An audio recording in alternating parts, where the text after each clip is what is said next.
Praise the Lord. ஆண்டவர் இரட்சகருமாகிய இயேசு கிறிஸ்துவின் நாமத்தில் உங்களுக்கு என் அன்பின் வாழ்த்துதல்கள். இந்த நாளிலும் இந்த வீடியோ வாயிலாக உங்களை சந்திப்பதில் மிகுந்த மகிழ்ச்சி அடைகிறேன். ஒரு நிமிடம் தலைகளை தாழ்த்தி ஜெபம் பண்ணி இந்த நாளின் வேத தியானத்துக்கு நேராக நம்ம கடந்து செல்லலாம்.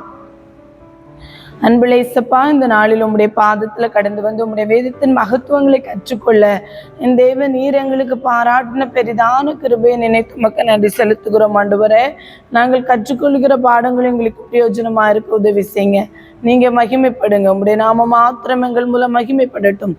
நீரை பொறுப்படுத்திக் கொள்ளுங்க, நீரை மகிமைப்படுங்க.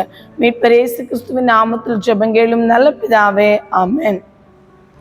நம்ம தொடர்ந்து மத்தேயு எழுதின சுவிசேஷ புத்தகத்துல 5 பிரசங்கங்கள் இருக்கிறதாக, ஆண்டவராகிய இயேசு கிறிஸ்து இந்த பூமியில இருந்தபோது பிரசங்கித்த 5 பிரசங்கங்கள் இருக்கிறதா நம்ம பார்த்துட்டு வரோம். அதுல முதலாவது மலை பிரசங்கம் பார்த்தோம். அடுத்து ஓமைகள், பரலோக ராஜ்யத்தை குறித்து ஆண்டவர் சொல்லியிருக்கிற எல்லா ஓமைகளையுமே நம்ம பார்த்து முடிச்சோம்.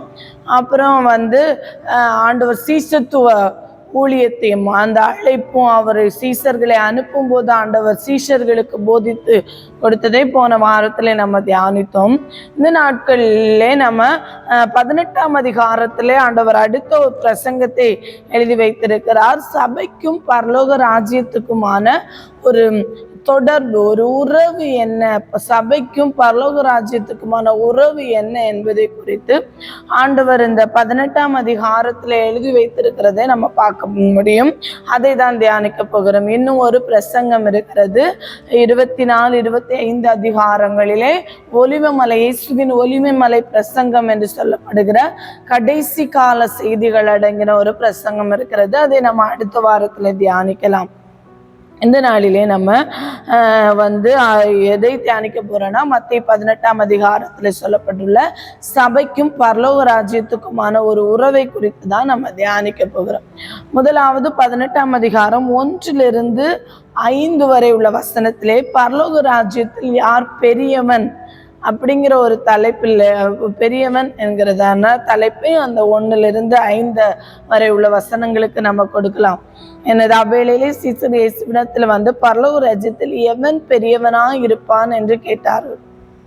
இப்ப சீஷர்களுக்கு ஒரு டவுட்டு, பரலோக ராஜ்யம் ஆண்டவர் சொல்லுகிறாரே, சீஷர்கள் என்ன நினைத்தாங்க அப்படின்னா, பரலோக ராஜ்யம்னா ஆண்டவராய் இயேசு கிறிஸ்து ராஜாவா இருந்து இந்த உலகத்திலே நம்ம இப்ப சீஷர்கள் ஆண்டவரை பின்பற்றி இயேசு கிறிஸ்துவை பின்பற்றி கடந்து வராங்க.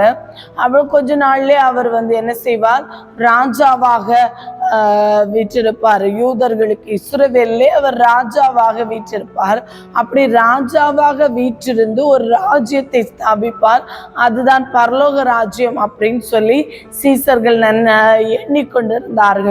அதனாலதான் அவங்க இந்த கேள்வியை கேட்கிறாங்க, பரலோக ராஜ்யத்தில் எவன் பெரியவனாய் இருப்பான் என்று கேட்டார்கள்.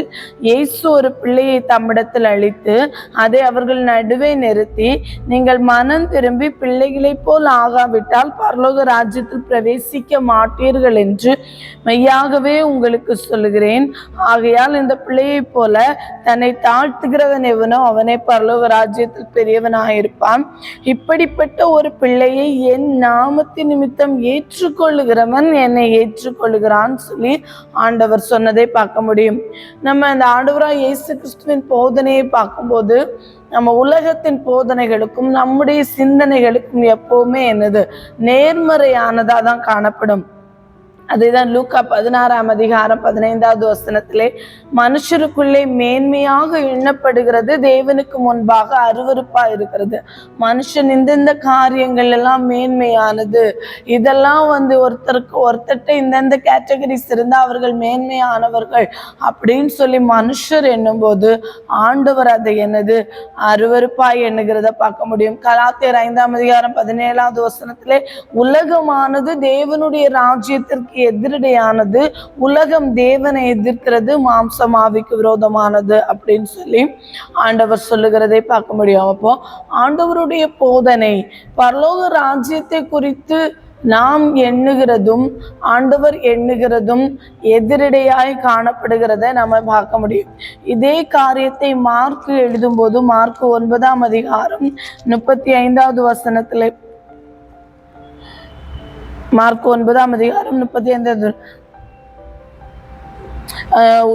அப்பொழுது அவர் உட்கார்ந்து 12 அழைத்து, எவனாகிலும் முதல்வனாய் இருக்க விரும்பினால் அவன் எல்லாருக்கும் கடையானவனும் எல்லாருக்கும் ஊழியக்காரனுமாய் இருக்க கடவன் சொல்லி ஒரு பிள்ளையை எடுத்து அதை அவர்கள் நடுவிலே நிறுத்தி அதை அணைத்து கொண்டு, இப்படிப்பட்ட ஒரு பிள்ளைகளில் ஒன்றை என் நாமத்தினால ஏற்றுக்கொள்கிறவன் என்னை ஏற்றுக்கொள்கிறான். ஆண்டவர் ஒரு சிறு பிள்ளையை உதாரணமாக காண்பித்து சீஷர்களுக்கு சொல்லுகிறது. எவன் பெரியவனாய் இருக்க விரும்புகிறானோ அவன் எப்படி இருக்க வேண்டுமாம்? எல்லாருக்கும் கடையானவனும் எல்லாருக்கும் ஊழியக்காரனுமாய் இருக்க வேண்டும் என்பதை ஆண்டவர் சொல்லுகிறதை பார்க்க முடியும். இந்த இடத்துல ஆண்டவர் ஒரு சிறு பிள்ளைக்கு என்ன தெரியாது? சூதுவாது தெரியாது. அந்த சிறு பிள்ளைக்கு இப்ப பேசுறது அடுத்து சொல்ல தெரியாது. ஒரு காரியத்தை மறைத்து பேச தெரியாது. உண்மையை மாத்திரம் பேசுவாங்க, பொய் சொல்ல தெரியாது. இப்படி சிறு பிள்ளைகள் என்ன செய்யாரு? சூதுவாது தெரியாமல் இருப்பாங்க. அந்த பிள்ளைகளை போல நாம மாறாவிட்டால் என்ன செய்ய முடியாதான்? பரலோக ராஜ்யத்துல பிரவேசிக்க முடியாது அப்படிங்கிறத ஆண்டவர் சொல்ல இருக்கிறத பார்க்க முடியும். இந்த உலகத்துல நம்ம மதிப்பிடுகிற தரமானாலும் சரி, மதிப்பீடானாலும் சரி, ஆண்டவருக்கு முன்பாக அது எல்லாமே நேர்மறையான காணப்படுகிறது தான் பார்க்க முடியும்.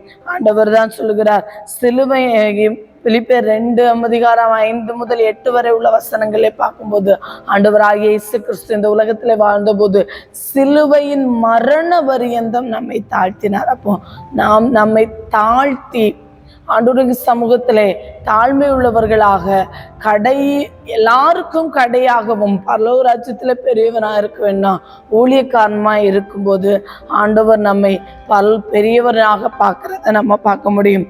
5வது வசனத்துல, இப்படிப்பட்ட ஒரு பிள்ளையை என் நாமத்து நிமித்தம் ஏற்றுக்கொள்கிறவன் என்னை ஏற்றுக்கொள்கிறவன்.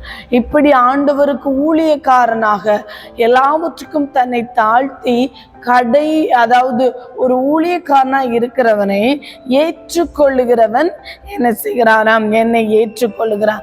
அப்படி ஆண்டவருக்காக முன்னாட்களிலே ஊழியம் செய்த ஊழியர்கள் எல்லாவற்றையும் தங்களுக்கு உண்டான எல்லாவற்றையும் விட்டு ஆண்டவருக்காக அவர்களை தாழ்த்தி ஒப்பு கொடுத்து அந்த நாட்கள் அவ்வளவு கடினமான பாதைகளிலே கடந்து வந்துதான் ஊழியம் செய்தார்கள். அப்படிப்பட்ட ஊழியர்களை ஏற்றுக்கொள்கிறவர்கள் என்ன செய்கிறாரா? என்னை ஏற்றுக்கொள்கிறான் சொல்லி ஆண்டவர் சொல்லியிருக்கிறதை நம்ம பார்க்க முடியும். அடுத்த 6வது வசனத்திலிருந்து 9வது வசனம் வரைக்கும் நான் பார்த்தோம்னா எதை குறித்து சொல்ல? பாவத்தை குறித்து ஆண்டவர் அந்த இடத்துல சொல்லி இருக்கிறதை பார்க்க முடியும். என்னிடத்தில் விசுவாசமா இருக்கிற இந்த சிறியரில் ஒருவனுக்கு இடரல் உண்டாக்குகிறவன் எவனும் அவனுடைய கழுத்தில் எந்திரக்கல்லை கட்டி சமுத்திரத்தின் ஆழத்தினை அவனை அமிழ்த்துகிறது அவனுக்கு நலமாயிருக்கும். இடரல்களின் நிமித்தம் உலகத்துக்கு ஐயோ! இடரல்கள் வருவது அவசியம், ஆனாலும் எந்த மனுஷனால் இடரல் வருகிறதோ அவனுக்கு ஐயோ. இடரல் அப்படின்னு சொல்லி பார்க்கும்போது பாவம் செய்ய வழி வகுப்பது அப்படின்னு சொல்லி பார்க்கலாம். அதைதான் ரோமர் 14:21 வசனத்திலே அப்போஸ்தலனாகிய பவுல் ரோமருக்கு எழுதும்போது சொல்லுகிறார், மாம்சம் புசிக்கிறதும் மதுபானம் பண்ணுகிறதும் மற்றதையாகிலும் செய்கிறதும் உன் சகோதரன் இடறுகிறதற்காவது தவறுகிறதற்காவது பலவீனப்படுகிறதற்காவது ஏதுவா இருந்தால் அவைகளில் ஒன்றையும் செய்யாமல் இருப்பது நன்மையாயிருக்கும் அப்படின்னு சொல்லி ஆண்டவர் சொல்லியிருக்கிறது. மற்றவர்களுக்கு இடரலா இருக்கும். ஒருவேளை நம்முடைய மனசாட்சிக்கு அது தவறாக தோன்றாத ஒரு சில காரியங்கள், ஒரு சில விஷயங்கள் மற்றவர்களுக்கு இடரல் பண்ணுமே ஆகில், மற்றவர்களை இடர பண்ணுமே ஆகில், அதை நாம் செய்யாமல் இருப்பது நல்லது என்பதை ரோமர் சொல்லுகிறார். அதைதான் ஆண்டவர் என்று சொல்கிறார். இடரல்கள் எனது எந்திர கல்லை கட்டி, அவனுடைய கழுத்தில் எந்திர கல்லை கட்டி சமுத்திரத்தின் ஆழத்தில் அவனை அமிழ்த்துகிறது அவனுக்கு நலமா இருக்கும். மற்றவர்கள் இடரல் பண்ணாமல் இருப்பது நல்லது. இடரல்கள் நிமித்தம் உலகத்துக்கு ஐயோ! இடரல்கள் வருவது அவசியம். சில கண்டிப்பாக இடரல்கள் வரும். ஆனா யாரு நிமித்தம் எந்த மனுஷனால் இடரல் வருகிறதோ அவனுக்கு ஐயோன்னு சொல்லி ஆண்டவர் பார்க்கிறார். அதனால நாம் ஆண்டவருடைய சமூகத்துல ஒப்பு கொடுக்க வேண்டிய ஒரு காரியம், என்னால இந்த இடரல் வராதபடி என்னை பாதுகாத்து கொள்ளுங்க ஆண்டவருடைய சமூகத்துல நாம ஒப்பு கொடுக்க வேண்டியது அவசியமா இருக்கிறது. ஆனா 8வது வசனம் 9ஆம் வசனம், உன் கையாவது உன் காலாவது உனக்கு இடரல் உண்டாக்கினால் அதை தரித்து எறிந்து போடு. நீ 2 கையுடையவனாய் அல்லது 2 காலுடையவனாய் நித்திய அக்னியிலே தள்ளப்படுவதை பார்க்கலும் சப்பானியா அல்லது ஊனனாய் நித்திய ஜீவனுக்குள் பிரவேசிப்பது உனக்கு நலமாயிருக்கும். உன் கண் உனக்கு இடருண்டாக்கினால் அதை பிடுங்கி எறிந்து போடு. 2 கண்ணுடையவனாய் எரி நரகத்தில் தள்ளப்படுவதை பார்க்கலும் ஒற்றை கண்ணனாய் ஜீவனுக்குள் பிரவேசிப்பது உனக்கு நலமாயிருக்கும். இந்த இடத்துல 3 அவயவங்களை ஆண்டவர் சொல்லியிருக்கிறதை பார்க்க முடியும். கையாவது காலாவது கண்ணாவது இடரல் உண்டாக்கினால் அதை தரித்து போட பிடுங்கி போட ஆண்டவர் சொல்லுகிறார். இந்த இடத்திலே நம்ம மாம்சத்தில் இருக்கிற கண்ணையோ காலையோ கையையோ ஆண்டவர் தரித்து போடவோ பிடுங்கி போடவோ சொல்லவில்லை.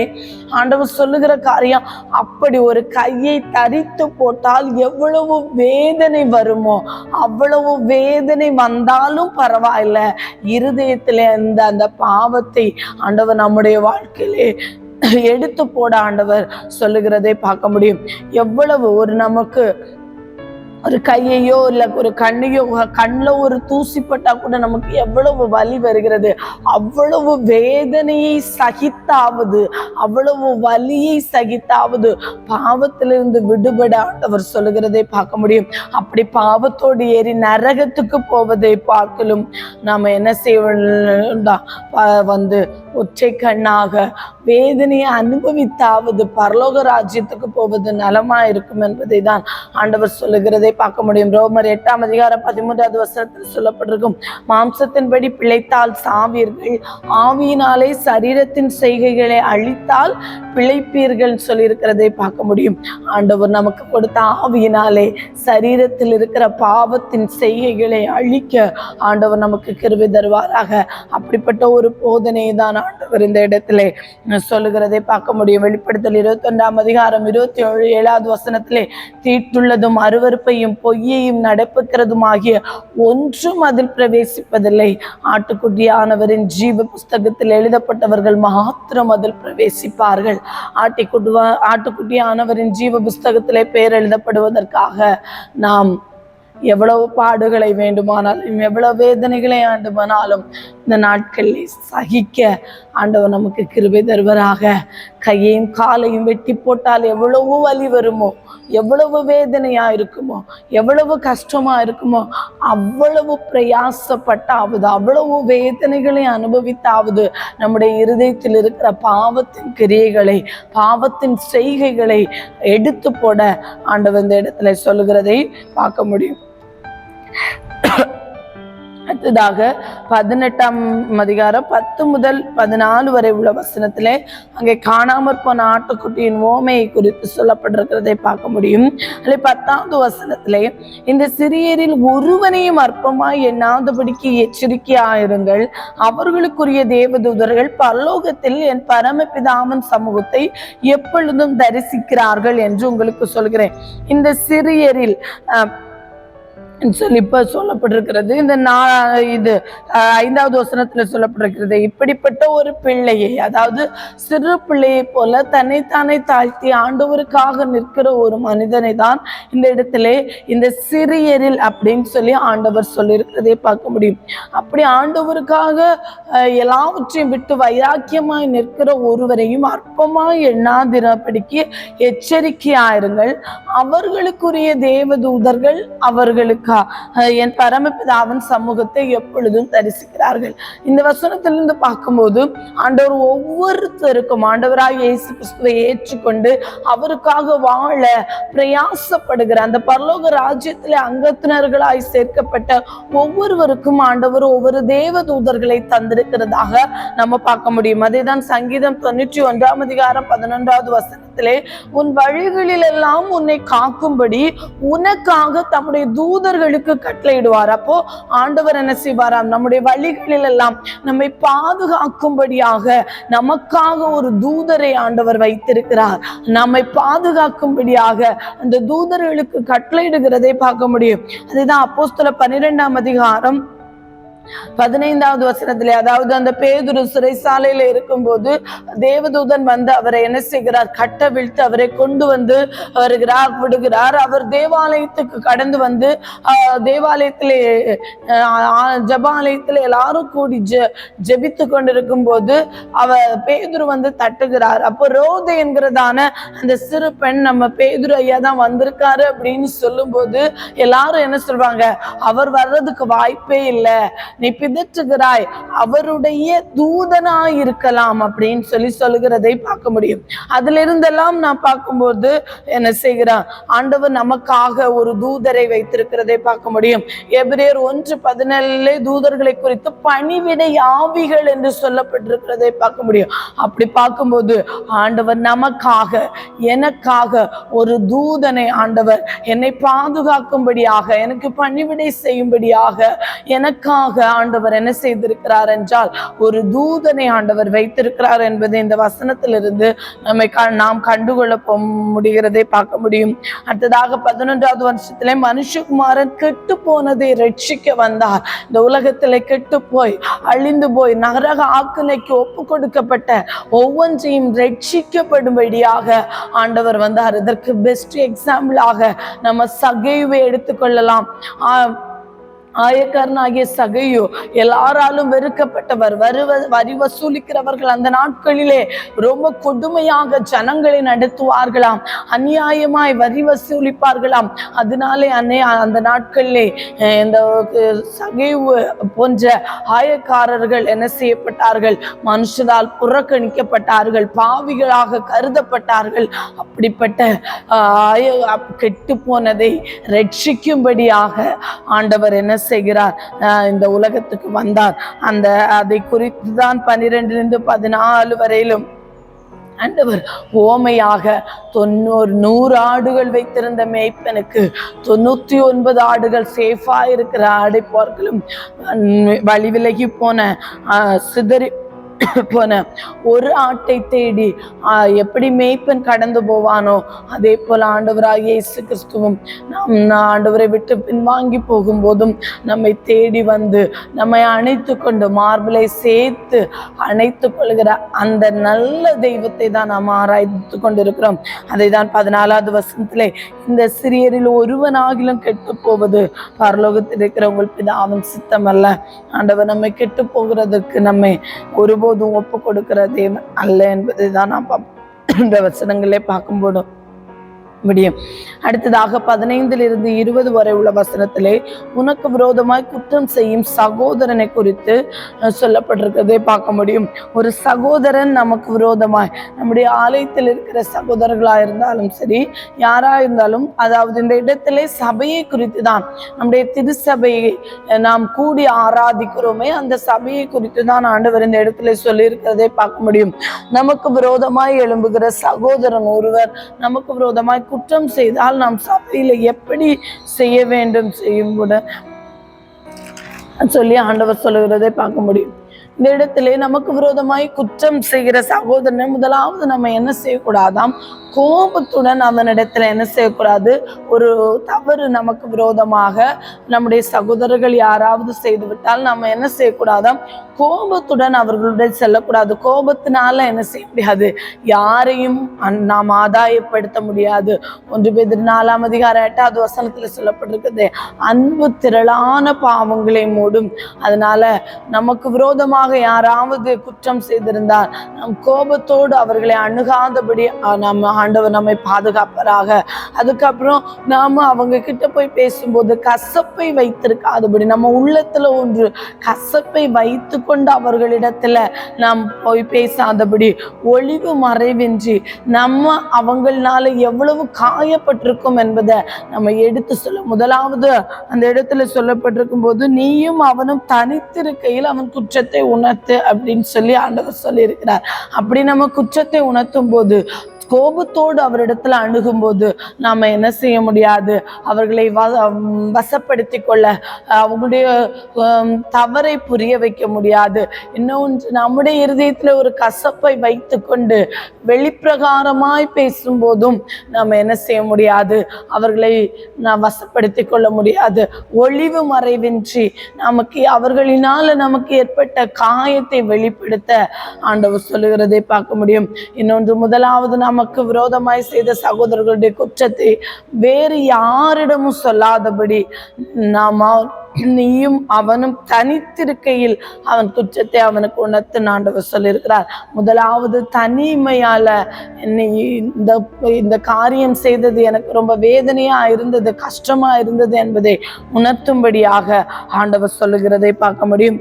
அப்படி செவி கொடுக்காத பட்சத்தில் ஆண்டவர் என்ன சொல்லுகிறார், 2-3 சாட்சிகளுடைய வாக்குனாலே சங்கதிகள் எல்லாம் நிலைவரப்படும்படி 2 உன்னுடன் கூட்டிக் கொண்டு போ அப்படின்னு சொல்லுகிறார். அதைதான் 2 கொரிந்தியர் 13:1 சகல காரியங்களும் 2-3 சாட்சிகளுடைய வாக்குனாலே நிலைவரப்படும் அப்படின்னு சொல்லி ஆண்டவர் சொல்லுகிறதை பார்க்க முடியும். அப்படி சகோதரன் செவி கொடுக்காத பட்சத்திலே 2-3 சாட்சிகளோடு நாம அவர்களை அணுக ஆண்டவர் சொல்லுகிறார். அப்படியும் செவி கொடுக்காத பட்சத்திலே சபைக்கு தெரியப்படுத்த, சபையிலே அவர்களை கடிந்து கொள்ள சொல்லுகிறார். அப்படியும் செவி கொடுக்காத பட்சத்தில் அவன் உனக்கு அஞ்ஞானியை போலவும் ஆயக்காரனை போலவும் இருப்பானாகன்னு சொல்லிட்டு ஆண்டவர் சொல்லுகிறதை பார்க்க முடியும். இப்ப 18வது வசனத்திலே, பூலோகத்திலே நீங்கள் எவைகளை கட்டுவீர்களோ அவர்கள் பூலோகத்திலும் கட்டப்பட்டிருக்கும், பூலோகத்திலே நீங்கள் எவைகளை கட்டவிழ்ப்பீர்களோ அவைகள் பரலோகத்திலும் கட்டவிழ்க்கப்பட்டிருக்கும் என்று மெய்யாகவே உங்களுக்கு சொல்லுகிறேன் சொல்லி ஆண்டவர் சொல்லுகிறார். என்ன சொல்லுகிறார், நீங்க அதாவது முன்னால ஆண்டவர் என்ன செய்கிறார், சபைக்கு ஒரு அதிகாரத்தை கொடுக்கிறார். ஒரு சகோதரனுக்கும் பிரச்சனைனா ஃபர்ஸ்ட் என்ன செய்யணும், அவர்கள் தனித்திருக்கையில பேசணும். அப்படி பேசும்போது கேட்காத போது 2-3 சாட்சிகளை வைத்து பேசணும். அப்படியும் பேசாத பட்சத்திலே சபையிலே அவர்களை தெரியப்படுத்தி சபையில அவர்களை கடிந்து கொள்ள சொல்கிறார். அப்படியும் கேட்காத பட்சத்திலே அவர்களை ஆண்டவர் என்ன செய்கிறார், அஞ்ஞானிகளை போலவும் ஆயக்காரர்களை போலவும் நடத்த சொல்கிறார். அப்படி இந்த சபையிலே கைங்கிற கட்டமைப்பிலே செய்யப்படுகிற எந்த காரியத்தையும் ஆண்டவர் என்ன செய்கிறாராம், அதை அங்கீகரிக்கிறார் என்பதை தான் குறித்து ஆண்டவர் சொல்கிறார். இந்த காரியம் மட்டுமல்ல, சபையிலே திருச்சபையாக நம்ம கூடி வருகிற இடங்களிலே நாம் செய்கிற எல்லா காரியங்களையும் ஆண்டவர் அங்கீகரிக்கிறதை தான் நான் சொல்கிறார். மத்தேயு 16:18-19 மேலும் நான் உனக்கு சொல்லுகிறேன், நீ பேதுருவாய் இருக்கிறாய், இந்த கல்லின் மேல் என் சபையை கட்டுவேன், பாதாளத்தின் வாசல்கள் அதை மேற்கொள்வதில்லைன்னு சொல்லிட்டு, பரலோகத்தின் ராஜ்யத்தின் திறவுகோல்களை நான் உனக்கு தருவேன், பூலோகத்திலே நீ கட்டுகிறது எதுவோ அது பரலோகத்திலும் கட்டப்பட்டிருக்கும், பூலோகத்திலே நீ கட்டவிழ்ப்பது எதுவோ அது பரலோகத்திலே கட்டவிழ்க்கப்பட்டிருக்கும் அப்படின்னு சொல்லுகிறதை பார்க்க முடியும். அப்படி இதுல இருந்து நாம் கற்றுக்கொள்ளுகிற பாடம், நாம் கூடி சபையாக செய்கிற எல்லா காரியங்களையும் ஆண்டவர் அங்கீகரிக்கிறார் என்பதை தான் நாம் கற்றுக்கொள்ள முடியும். அதை தான் ஆண்டவர் சொல்லுகிறதை பார்க்க முடியும். 19-20 வசனங்களே அதற்கு ஆண்டவர் என்ன செய்ய சொல்கிறார் என்றால், அல்லாமலும் உங்களில் 2 பேர் தாங்கள் வேண்டிக் கொள்ள போகிற எந்த காரியத்தை குறித்தாலும் பூமியிலே ஒருமனப்பட்டிருந்தார் பரலோகத்தில் இருக்கிற என் பிதாவினால் அது அவர்களுக்கு உண்டாகும் என்று உங்களுக்கு சொல்கிறேன். ஏனெனில் 2 பேராவது 3 பேராவது என் நாமத்தினாலே எங்கே கூடி இருக்கிறார்களோ அங்கே அவர்கள் நடுவிலே இருக்கிறேன் என்றார். அப்படி பார்க்கும்போது ஆண்டவர் சபை அங்கத்தினராக நம் ஒரே ஆண்டவராகிய இயேசு கிறிஸ்துவின் நாமத்தினாலே ஒரு மனதோடு கூடி வரும்போது அந்த இடத்துல நாம் கட்டுகிற காரியங்களே ஆனாலும் சரி, கட்டவிழ்க்கிற காரியங்களே ஆனாலும் சரி, ஆண்டவர் செய்வார் என்பதை தான் ஆண்டவர் சொல்கிறார். நாம் 2 பேர் என்னது நீங்க வேண்டிக் கொள்ளுகிற எந்த காரியத்தை குறித்தெல்லாம் பூமியிலே ஒருமனப்பட்டிருந்தால், நாம் கூடி ஒருமனப்பட்டு எந்த காரியத்தை கட்டினாலும், எந்த காரியத்தை கட்டவிழ்த்தாலும், எந்த காரியத்தை செயல்படுத்தினாலும், எதற்காக வேண்டிக் கொண்டாலும் ஆண்டவர் கிரியை செய்வார் என்பதை இந்த வசனத்தின் மூலம் கற்றுக்கொள்ள முடியும். மத்தேயு 6:6 ஆண்டவர் என்ன சொல்லுகிறார்? நீ அறை வீட்டுக்குள் பிரவேசித்து உன் கதவை போட்டு அந்தரங்கத்தில் இருக்கிற பிதாவை நோக்கி ஜெபம் பண்ணும்படி சொல்லுகிறார். அப்படி தனி ஜெபம் பண்ணுவதும் அவசியம். ஆனால் கூடி நாம் ஆண்டவரை ஒருமனப்பட்டு ஆண்டவராகிய இயேசு கிறிஸ்துவின் நாமத்தினாலே நாம் ஜெபிப்பதும் அவசியமா இருக்கிறது. அந்த காரியத்தை ஆண்டவர் கண்டிப்பாக நிறைவேற்றுவார் என்பதை தான் ஆண்டவர் இந்த இடத்துல நமக்கு கற்றுக்கொள்ள கொடுக்கிற பாடமாய் இருக்கிறத நம்ம பார்க்க முடியும். அடுத்ததாக 21-35 வரை உள்ள வசனங்கள் இல்லை, 23-35 வரை 21-35 வரை உள்ள வசனங்களிலே ஓமை சொல்லப்பட்டிருக்கிறதை பார்க்க முடியும். இரக்கமற்ற ஊழியனின் ஓமை. அதுக்கு முன்பாக 21-22 வரை உள்ள வசனங்களிலே, அப்பொழுது பேதுரு அவனிடத்தில் வந்த, ஆண்டவரே, என் சகோதரர் எனக்கு விரோதமாய் குற்றம் செய்து வந்தால் நான் எத்தனை தரம் மன்னிக்க வேண்டும்? 7 தரம் மட்டுமோ என்று கேட்டான். அதற்கு இயேசு, 7 தரம் மாத்திரமல்ல, 770 தரம் மட்டும் என்று உனக்கு சொல்லுகிறேன் என்று சொல்லுகிறார். இப்ப 21-22 வசனத்தை பார்க்கும்போது ஆண்டவர் என்ன சொல்லுகிறார்? சபையிலே ஒரு சகோதரன் குற்றம் செய்தால் அவன் என்னது சபையிலே தெரியப்படுத்தி அவன் மனம் திரும்பாத பட்சத்திலே ஆயக்காரனை போலவும் அஞ்ஞானியை போலவும் நடத்தும்படியாக ஆண்டவர் சொல்லுகிறதை நம்ம பார்க்க முடியும். அப்படி பார்க்கும்போது இங்க ஆண்டவர் என்ன சொல்லுகிறார்? 770 தரம் மன்னிக்கும்படியாக சொல்லுகிறார். சபைக்கு அது தீங்காக இருக்கும்போது அவர்களை தள்ளி வைப்பது, சபையை விட்டு தள்ளி வைப்பது தவறு அல்ல. ஆனால் நாம் அவர்களை மன்னிக்க வேண்டும் என்பதான ஒரு பெரிய கருத்தை தான் ஆண்டவர் இந்த இடத்துல நமக்கு சொல்லுகிறார். நமக்கு விரோதமாக செய்கிற எந்த குற்றத்தை ஆனாலும், யார் எவ்வளவு தவறுகள் செய்தாலும் நாம் அவர்களுக்கு மன்னித்தால் மாத்திரமே நாம் செய்கிற பாவங்களை ஆண்டவர் நமக்கு மன்னிப்பார். இதை குறித்து நம்ம மலை பிரசங்கம் கற்றுக்கொள்ளும் போதும் அதிகமாக கற்றுக்கொண்டோம். ஆண்டவர் ஜெபத்தை குறித்து கற்றுக் கொடுக்கும் போது, எங்கள் கடனாளிகளுக்கு நாங்கள் மன்னிக்கிறது போல எங்கள் கடன்களை எங்களுக்கு மன்னிக்கும் தான் சொல்லுகிறார். அப்போ நாம மற்றவர்களுக்கு மன்னியாத பட்சத்திலே நம்ம கடன்களை நாம் ஆண்டவருக்கு விரோதமாக செய்கிற பாவங்கள் மன்னிக்கப்படாது என்பதை தான் ஆண்டவர் சொல்லுகிறார். அதற்கு உதாரணமான ஒரு அழகான ஓமையை தான் ஆண்டவர் இந்த 23-35 வரை உள்ள வசனங்களை சொல்லி இருக்கிறார். இந்த ஓமையை குறித்து நம்ம ஓமைகள் தியானிக்கும் போதே நாம் கற்றுக்கொண்டோம். ஆனாலும்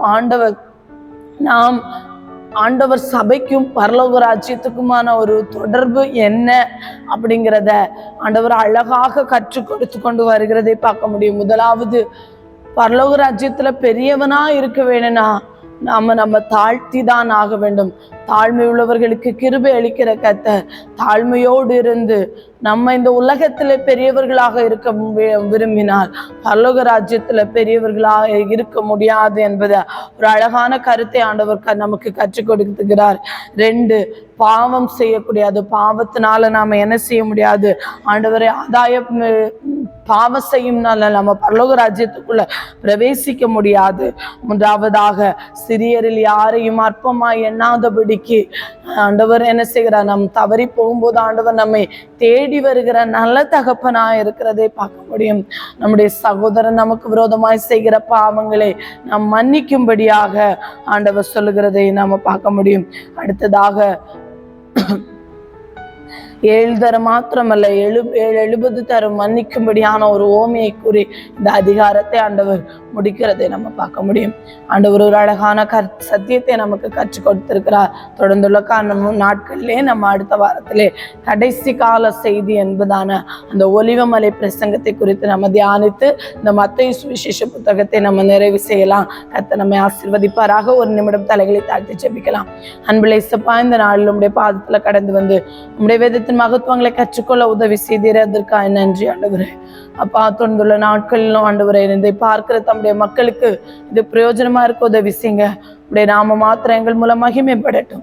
நீரை பொறுப்படுத்திக் கொள்ளுங்க, நீரை மகிமைப்படுங்க. மீட்பர் இயேசு கிறிஸ்துவின் நாமத்தில் ஜெபங்களும் நல்ல பிதாவே, ஆமென், ஆமென். தேங்க்யூ.